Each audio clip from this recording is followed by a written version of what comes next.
પિતા મજૂરીથી થાકીને ઘરે આવે છે। આરવ ખૂણે એકલો બેઠો છે, આંખોમાં ખાલીપણું। આરવની માતા બાળપણમાં જ પરલોક પામી ગઈ। ઘરમાં મમ્મીનું ખાલીપણું એને હંમેશા ખલતું। પિતા આરવને જોયે છે, સ્મિત કરવાનો પ્રયાસ કરે છે, પણ અંદરથી દુઃખી છે। બાળકો ઉત્સાહથી પોતપોતાના સપના કહે છે। શિક્ષિકા આરવ તરફ જુએ છે। શિક્ષિકા: આરવ, તારો સપનો શું છે? આરવ ચૂપ, આંખો ભીની, માથું નીચે ઝુકાવેલો।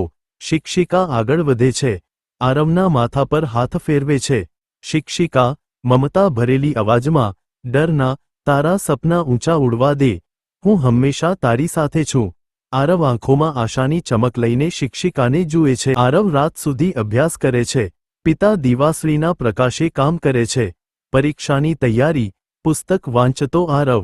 વર્ણનકાર: શિક્ષિકાના શબ્દોથી પ્રેરાઈ, આરવે નક્કી કર્યું, પિતાને ગર્વ અનુભવડાવવો જ છે। સ્ટેજ પર આરવ ડોક્ટરની ડિગ્રી લઈને પિતાની તરફ દોડે છે।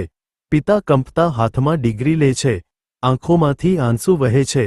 આરવ સ્મિત સાથે: પિતા, આ તમારી મહેનતનું ફળ છે।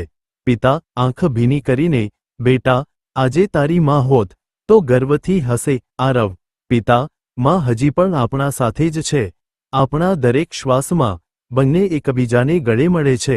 લાઇટ ધીમી થાય છે।